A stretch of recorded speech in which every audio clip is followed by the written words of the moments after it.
Hai, Salam. Puji Tuhan saudaraku. Hari ini kita masuk dalam hari yang ke-7 di bulan April. Dan kita yakin hari demi hari kita bisa jalani oleh karena mujizat Tuhan, oleh karena kemurahan Tuhan dalam setiap kehidupan kita. Hari ini kita baca dalam pasal yang ke-7 ayat 1 sampai ayat 27. Saya percaya saudara sudah baca. Ya, kita terus baca setiap satu hari kita baca satu pasal dalam Amsal sampai nanti di hari yang terakhir di bulan April ini. Tema kepada kita hari dalam pasal yang ke-7 adalah mengalahkan keinginan daging. Ya. Amsal menceritakan bagaimana godaan-godaan di luar sana mencoba mengganggu setiap kehidupan kita. Banyak tantangan yang kita hadapi, saudaraku. Ya, banyak tantangan yang kita hadapi. Bagaimana cara kita bisa mengalahkan keinginan daging ini? Bagaimana kita bisa mengalahkan musuh-musuh kita, lawan-lawan kita, godaan-godaan yang mencoba mengganggu kehidupan kita? Ya. Yang pertama, kalau dalam Amsal ini dikatakan, hai anakku, berpeganglah pada perkataanku dan simpanlah perintahku dalam hatimu. Berpeganglah pada perintahku dan engkau akan hidup. Simpanlah ajaranku seperti biji matamu. Saudaraku, mari kita berpegang pada perkataan Tuhan dan perintah Tuhan. Perkataan Tuhan itu berkuasa. Perkataan Tuhan itu menyegarkan jiwa kita. Dan perintah Tuhan itu mengandung janji. Waktu engkau melakukan perintah Tuhan, maka Dia memberikan kita janji, memberikan kita anugerah yang begitu luar biasa. Saya percaya saudaraku, di saat-saat seperti ini kita tidak bisa berpegang kemana-mana. Kita hanya berpegang kepada firman Tuhan.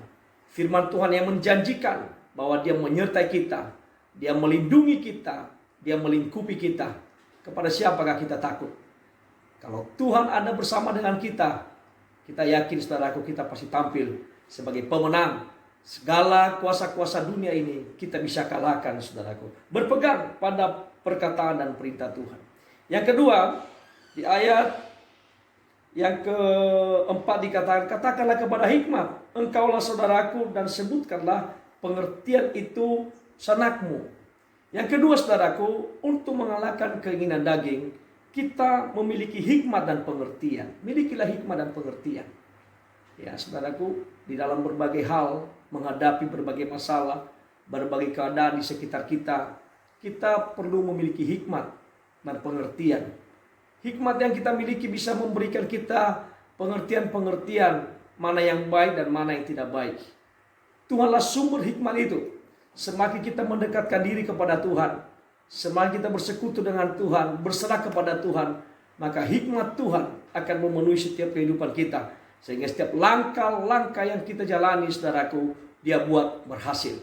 Sekali lagi saya katakan, langkah-langkah yang kita jalani, Dia buat berhasil. Milikilah hikmat dan pengertian. Yang ketiga, untuk mengalahkan keinginan daging, mari, di ayat 25 dan 27 dikatakan, janganlah hatimu membelot, janganlah menyesatkan dirimu di jalan-jalannya, jalan-jalan yang mencoba menggoda kehidupan kita, saudaraku. Poin yang ketiga, di dalam kita mengalahkan keinginan daging, tetaplah setia kepada Tuhan. Tuhan sungguh setia dalam hidup kita. Dia setia, saudaraku, dalam melaksanakan segala pekerjaan Tuhan selama Dia dalam dunia. Tuhan Yesus selama dalam dunia, Dia mengerjakan pekerjaan Tuhan dengan setia. Sampai di atas kayu salib, sampai Dia mengembuskan nafas yang terakhir. Begitu banyak penderitaan Dia alami, tetapi Dia setia. Tuhan juga mau untuk mengalahkan segala keinginan daging kita. Kita tetap setia. Jangan kita membelok. Jangan kita tergoda dengan dunia ini. Ingat, saudaraku, Tuhan Yesus sudah menebus kita. Tuhan Yesus sudah mengangkat kita menjadi anak kesayangannya. Dia adalah Bapa kita. Dia begitu indah dalam kehidupan kita. Mengalahkan dunia, mengalahkan keinginan daging. Ada 3 hal, saudaraku, berpegang pada perkataan dan perintah Tuhan. Yang kedua, milikilah hikmat dan pengertian.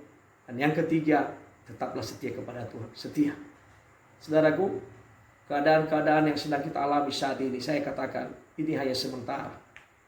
Biarlah keadaan ini akan membawa kita semakin dekat dengan Tuhan. Semakin melihat bagaimana kebesaran Tuhan yang dahsyat itu. Tuhan tidak pernah meninggalkan kita seperti yatim piatu. Dan Dia tidak pernah permalukan kita, saudaraku. Dia pasti menyertai kita. Dia menolong kita sepanjang kita melakukan firman Tuhan. Melakukan perkataannya. Memiliki hikmat, dan tetap setia bersama dengan Tuhan Yesus.